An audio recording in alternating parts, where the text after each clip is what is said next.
মার্কিন বাহিনীর যুদ্ধের সরঞ্জাম, বিশেষ করে ক্ষেপণাস্ত্র প্রতিরক্ষা ব্যবস্থা একেবারেই কমে এসেছে। এ অবস্থায় মার্কিন প্রেসিডেন্ট ডোনাল্ড ট্রাম্প মিত্রদের কাছে সাহায্য চেয়েছেন, কিন্তু মিত্ররা সাহায্য দিতে একেবারেই অস্বীকৃতি জানিয়েছে। সরাসরি তারা বলেছেন এই যুদ্ধে তারা জড়াতে চান না। এ অবস্থায় প্রশ্ন এসেছে, আমেরিকা তাহলে কতদিন টিকে থাকবে ইরানের বিরুদ্ধে? তাহলে এই প্রশ্ন আসছে, যুদ্ধ কি শিগগিরই বন্ধ হতে যাচ্ছে? আমেরিকা যুদ্ধ কি বন্ধ করবে? ইরান কি শর্ত দেবে? ইরানের প্রেসিডেন্ট মাসুদ পেজেশকিয়ান সুস্পষ্ট করে বলেছেন, আল জাজিরা খবর দিয়েছে যে তারা 3টি শর্ত দিতে চান যুদ্ধ বন্ধের জন্য।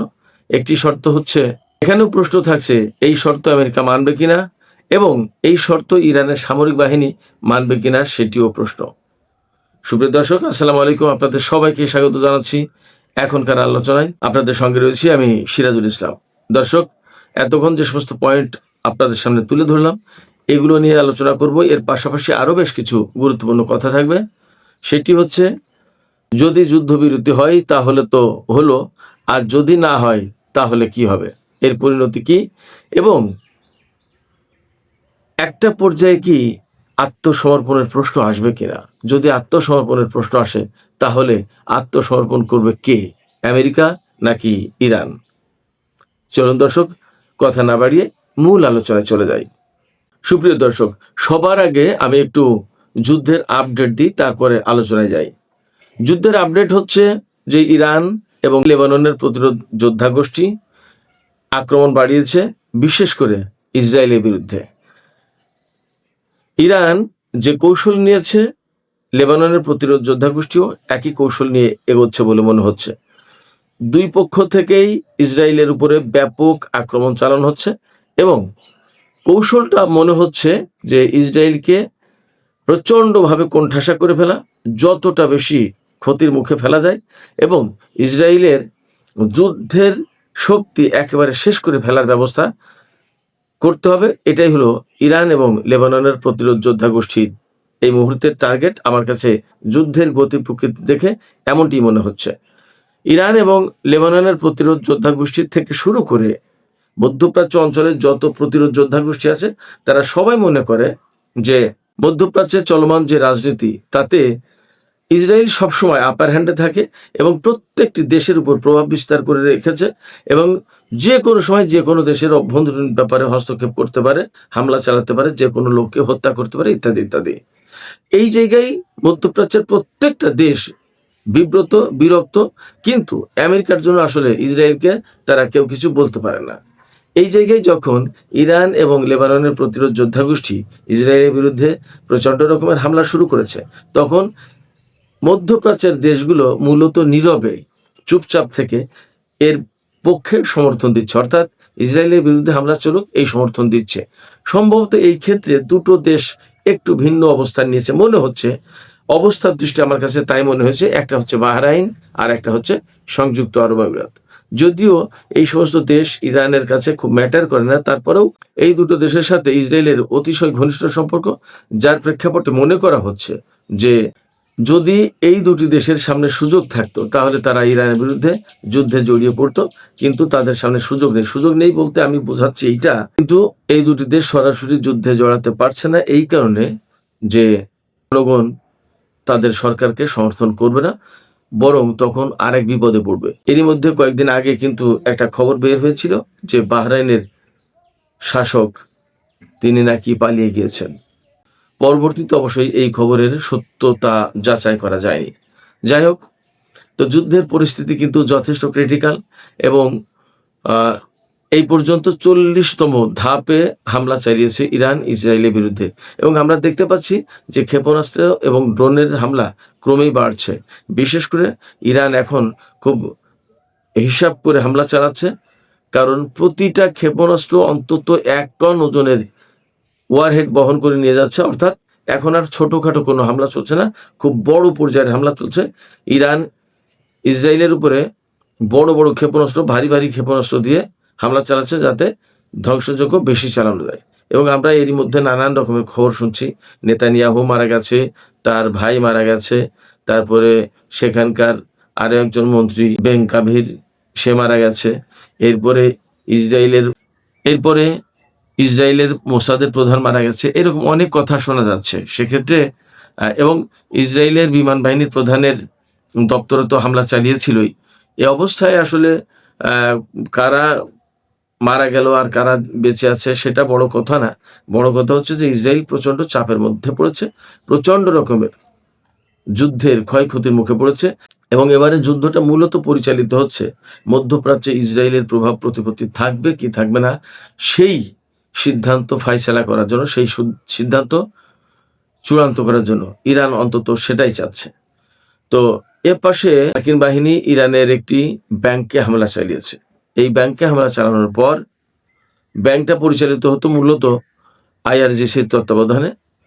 এই ব্যাংকে হামলা চালানোর পর ইরানের পক্ষ থেকে একদম সুস্পষ্ট ঘোষণা করা হয়েছে যে এই অঞ্চলে যত দেশে মার্কিন ঘাঁটি আছে সেই সমস্ত দেশে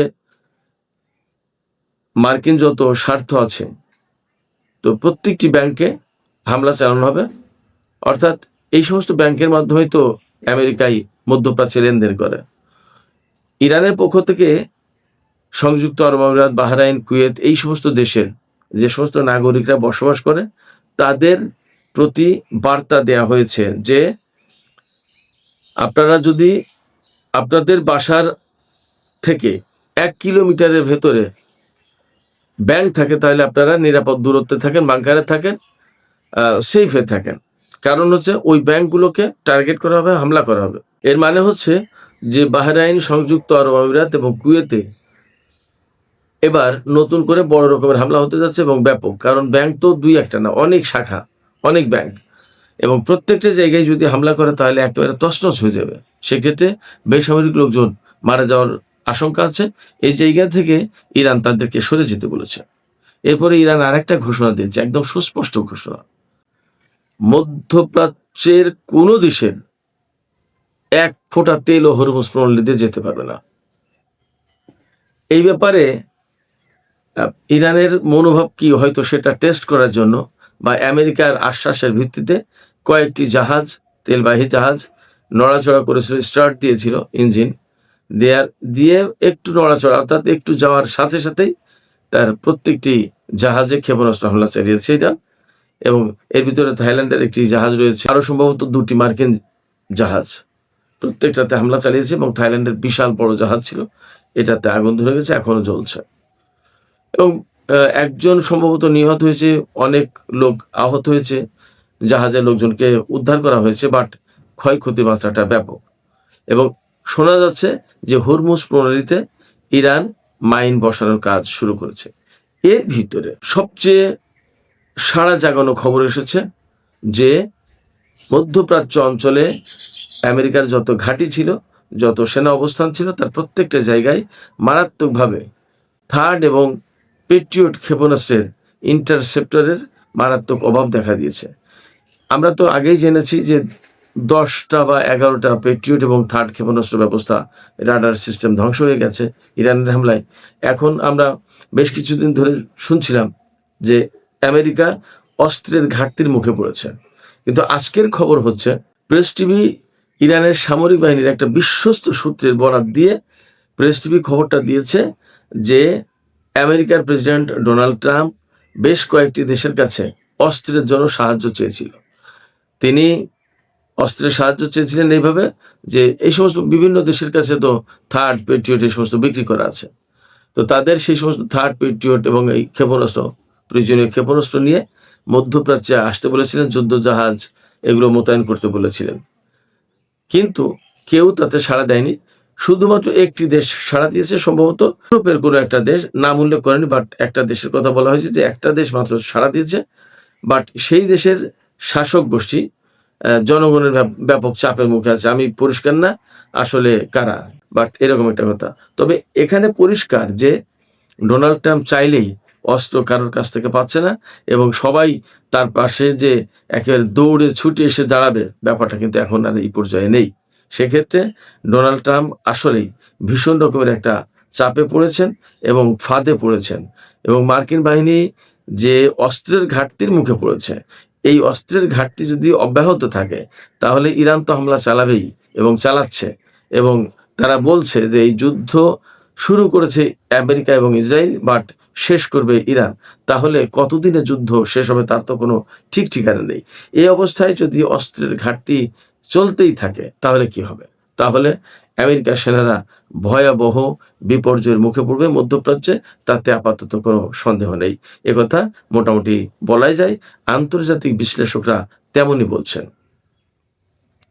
আমেরিকা থেকে যে এই সমস্ত অস্ত্র চট করে নিয়ে চলে আসবেন এমনও কিন্তু সুযোগ নেই, এই কারণে যে আমরা জানতে পাচ্ছি যুদ্ধের 1 সপ্তাহ বা এই কয়েকদিনের ভেতরেই মোটামুটিভাবে আমেরিকা গত 2 বছর ধরে যে সমস্ত থার্ড এবং পেট্রিয়ট ক্ষেপণাস্ত্র প্রতিরক্ষা ব্যবস্থার ইন্টারসেপ্টর তৈরি করেছিল, অর্থাৎ যে ইরানের ধরুন বিমান বা ক্ষেপণাস্ত্র শুট ডাউন করার জন্য পাল্টা ক্ষেপণাস্ত্র ছুটতে হবে।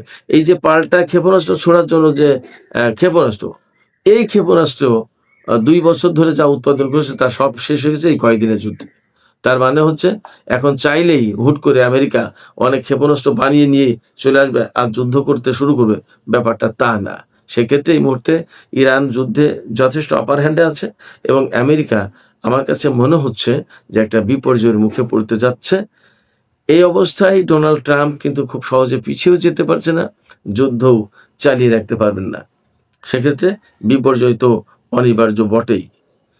আমরা শুনতে পাচ্ছি যুদ্ধ বন্ধের জন্য ডোনাল্ড ট্রাম্প রাশিয়ার প্রেসিডেন্ট পুতিনের সাথে যোগাযোগ করছেন এবং পুতিনকে হাতে পায়ে ধরছেন, ব্যাপারটা এইরকম অনেকটা। এবং রাশিয়ার প্রেসিডেন্ট পুতিন ইরানের প্রেসিডেন্টের সাথে ফোন করেছেন, কিন্তু থেকে পজিটিভ কোনো সাড়া মেলেনি, এটা আমরা বুঝতে পারছি। এবং ইরানের প্রেসিডেন্ট যে 3টি শর্ত দিয়েছেন, আগেই বলেছিলাম যে 3টি শর্ত দিয়েছেন, 3টি। সেই 3টি শর্ত হচ্ছে ইরানের যে বৈধ অধিকার আছে সেই বৈধ অধিকারকে স্বীকৃতি দিতে হবে। বৈধ অধিকারটা কি? বৈধ অধিকার হচ্ছে পরমাণু কর্মসূচি পরিচালনা করা, ক্ষেপণাস্ত্র প্রতিরক্ষা কর্মসূচি পরিচালনা করা, স্যাটেলাইট কর্মসূচি পরিচালনা করা। ইরান, চীন কেন, বিশ্বের যে কোনো দেশের কাছে তেল বিক্রি করতে এই অধিকার তার আছে। এটা গেল বৈধ অধিকারকে স্বীকৃতি দেয়, অর্থাৎ ইরান তার মতো করে অন্যায় কোনো কাজ করবে না, বাট ন্যায্য যে কাজ সে কাজ করার তো অধিকার রাখে, সে নিষেধাজ্ঞা দেওয়া যাবে না। 2 নম্বর যে শর্ত দিয়েছেন পেজেশকিয়ান ইরানি প্রেসিডেন্ট, সেটি হচ্ছে যে যুদ্ধের ক্ষতিপূরণ দিতে হবে। যুদ্ধের ক্ষতিপূরণ দিতে হবে। সবাই জানি যে এই যুদ্ধে প্রচুর পরিমাণে লোক মারা গেছে, ইরানের বহু সংখ্যক কর্মকর্তা মারা গেছেন, সর্বোচ্চ নেতা মারা গেছেন, এরপরে বহু সংখ্যক বিজ্ঞানী এবং সেনা কর্মকর্তা মারা গেছেন। তাদের কি হবে? তাদের জীবনের মূল্য দিতে হবে না? এছাড়া ইরানের যে বিভিন্ন তেল স্থাপনায়, পেট্রোল ডিপোতে হামলা চালিয়েছে তার ক্ষতিপূরণ কে দেবে? এই যুদ্ধটা যে হলো এবং হয়তো কয়েকশো কোটি ডলারের অস্ত্র সামরিক সরঞ্জাম ক্ষতি হয়েছে বা আমেরিকার বিরুদ্ধে ইসরায়েলের বিরুদ্ধে ব্যবহার করতেছে, এটা তো ক্ষতি ইরানের। এই টাকাটা তো ব্যয় করতে হয়েছে। কেন ব্যয় করবে? আমেরিকা এবং ইসরায়েল যদি যুদ্ধ চাপিয়ে না দিত তাহলে তো ইরান ব্যয় করতো না। ফলে এই সমস্ত ক্ষতিপূরণ ইরানকে দিতে হবে, সেই শর্ত দিয়েছে। 3 নম্বর শর্ত হচ্ছে যে আর জীবনে কখনো কোনোদিন আমেরিকা এবং ইসরায়েল ইরানের বিরুদ্ধে হামলা করতে পারবে না, এর আন্তর্জাতিক নিশ্চয়তা দিতে হবে। আমি মনে করি ইরানি প্রেসিডেন্ট মাসুদ পেজেশকিয়ান যে শর্ত দিয়েছেন, আপাতত হয়তো এই 3টি শর্ত মোট কথা মোটা থাকে, কিন্তু ভেতরে আরো অনেক কথা থাকবে। তার ভেতরে থাকতে হবে হয়তোবা যে মধ্যপ্রাচ্য থেকে মার্কিন ঘাঁটি প্রত্যাহার করে নেওয়া, সরিয়ে নেওয়া, তারপরে ইসরায়েলের ব্যাপারে একটা কথাবার্তা তো থাকবে, তারপরে ফিলিস্তিন, গাজা এই ব্যাপারে কথা থাকবে, লেবাননের ব্যাপারে কথা থাকবে, অনেক কথা থাকতে পারে। তো সেক্ষেত্রে আমেরিকা চাইলেই সবকিছু ইচ্ছামতো করে ফেলবে তা না, এবং মাসুদ পেজিশকিয়ান চাইলেই যে যুদ্ধবিরতিতে চলে যাবে ব্যাপারটা তাও না। এবং এখানে তো সর্বোচ্চ নেতার কথা তো থাকবেই। সেক্ষেত্রে আমরা এটা মোটামুটি এখন নিশ্চিত। আমি শুরু থেকেই বলে আসছিলাম যে যুদ্ধটা খুব সহজে মনে হয় বন্ধ হবে না, ইরান সহজে বন্ধ করবে না। এখানে অবশ্যই ফিলিস্তিন এবং লেবাননের দিকে চোখ তুলে তাকাতে পারবে না, এইরকম অনেকগুলো শর্ত থাকবে। কারণ ইরান তো দুর্বল অবস্থানে থেকে এই যুদ্ধ করছে, ব্যাপারটা তা না। ফলে ইরানের এখানে ভয় পাওয়ার কিছু নেই, বরং ইরান বরং ইরান যথেষ্ট স্ট্রং পজিশনে থেকে যুদ্ধ করছে। সেক্ষেত্রে এখন আমাদের সামনে শুধুই অপেক্ষার ব্যাপার যে যুদ্ধবিরতি হবে নাকি যুদ্ধের মধ্য দিয়ে চূড়ান্তভাবে ফয়সালা হবে, আত্মসমর্পণের কোনো প্রশ্ন আসবে। এবং যদি আত্মসমর্পণের প্রশ্ন আসে তাহলে আত্মসমর্পণ কে করবে, ইরান নাকি আমেরিকা? সুপ্রিয় দর্শক, আলোচনা এখানেই শেষ করব। আপনাদের কাছেও জানতে চাই আপনাদের কি মনে হয় যুদ্ধের গতি প্রকৃতি যেখানে যাচ্ছে তাতে কি খুব